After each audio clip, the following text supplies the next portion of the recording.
Hello, my name is Paula Nicholson, Program Manager for Healthcare System Preparedness at Missouri Department of Health and Senior Services. The video you're about to see depicts a portion of a 3-day multi-site emergency exercise in which healthcare partners drilled our implementation of the Center for Disease Control and Prevention's 3-tiered approach to healthcare service delivery for persons suspected or confirmed with Ebola virus disease. This exercise was partially funded by the U.S. Department of Health and Human Services Office of the Assistant Secretary for Preparedness and Response.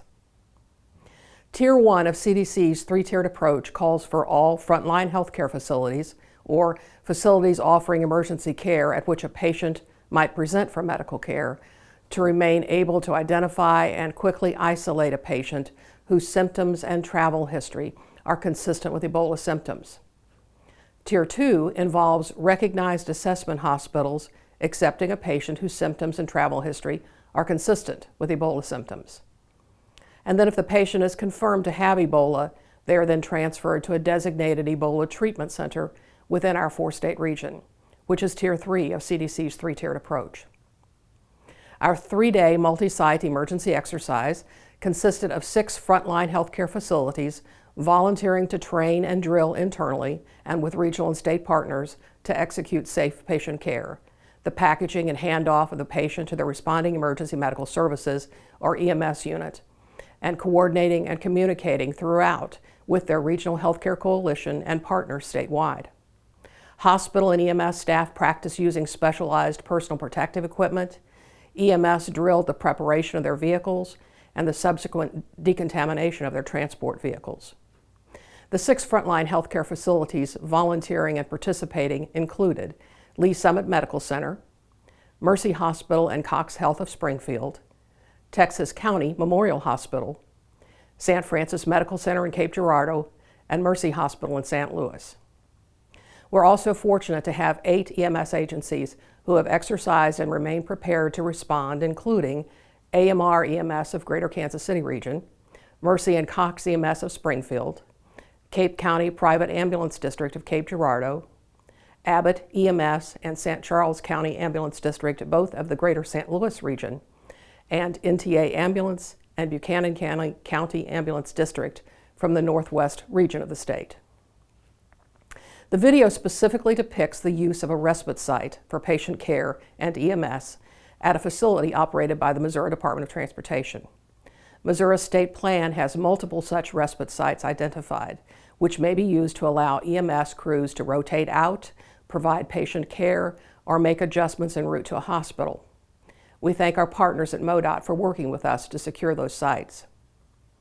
This mock patient is en route to an Ebola treatment center at the University of Iowa from our in-state Ebola assessment hospital, Barnes Jewish Hospital. Our state plan and the response to provide patient care and transport of a patient suspected or confirmed with Ebola requires multiple state and local partners and is highly resource intensive. Certainly hospitals and EMS are engaged and must remain vigilant and continue drilling in order for their skills to remain fresh. But also local and state public health are involved with individuals who may have been exposed to Ebola, monitoring symptoms for early identification for any exacerbation of symptoms which may require medical care.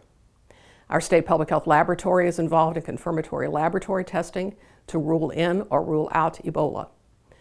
Other partners include Missouri State Highway Patrol, the Missouri Department of Natural Resources, the Missouri State Emergency Management Agency, our regional healthcare coalitions, and our federal partners with Assistant Secretary for Preparedness and Response and the Centers for Disease Control and Prevention.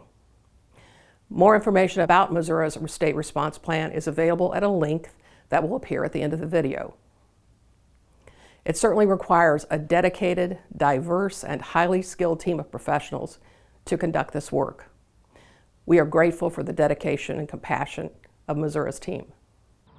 This is a really important exercise, specifically checking to see what the capabilities are for moving a patient from one hospital to another hospital, a patient that has a serious communicable disease, in this case Ebola virus disease. It's an important exercise because in America there are hospitals or health systems that have capabilities as assessment centers and others that have greater capabilities as treatment centers.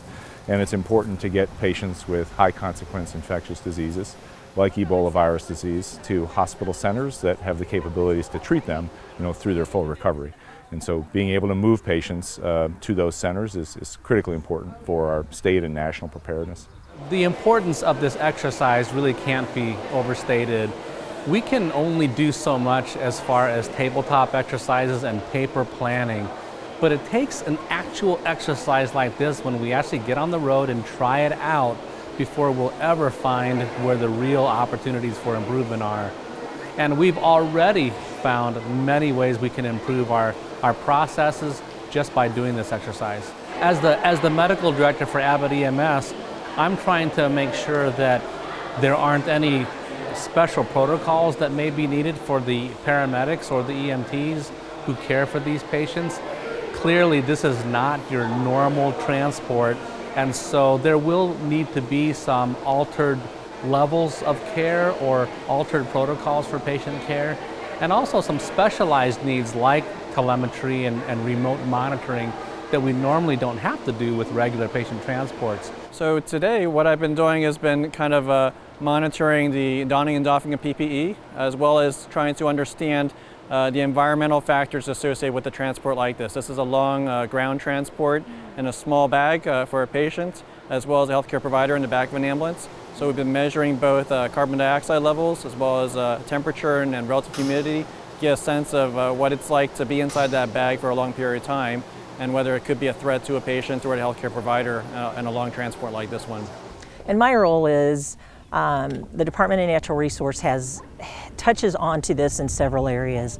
Our water protection program has to coordinate with the hospitals as far as waste treatment, and that's the liquid waste, the sewage that comes out, and there's concern there because of the uncertainty with the research regarding Ebola. Will it remain infectious in the wastewater? So we've got our wastewater folks that are concerned about that, certainly.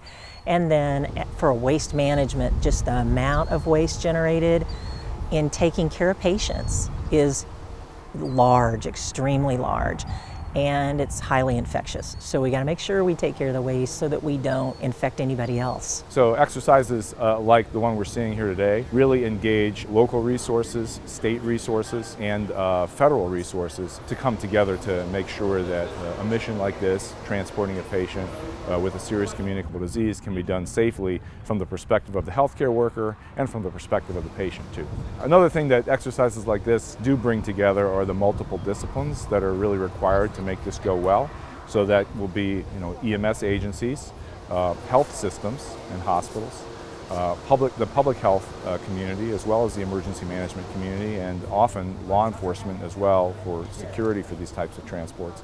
But coordination among all those activities, EMS, health systems, public health, emergency management, is really another important element for having a mission like this go smoothly. So I would like to thank all of the healthcare providers, EMS providers, who volunteer and sacrifice their time every day to do exercises like this, as well as to prepare for events like this. We know that these are uncommon events, but it's very heartening to me to know at the end of the day, at any hour of the day, there's a team who has been trained, has been working hard, and has thought about this problem in great detail and is willing to take a step forward and take care of that patient.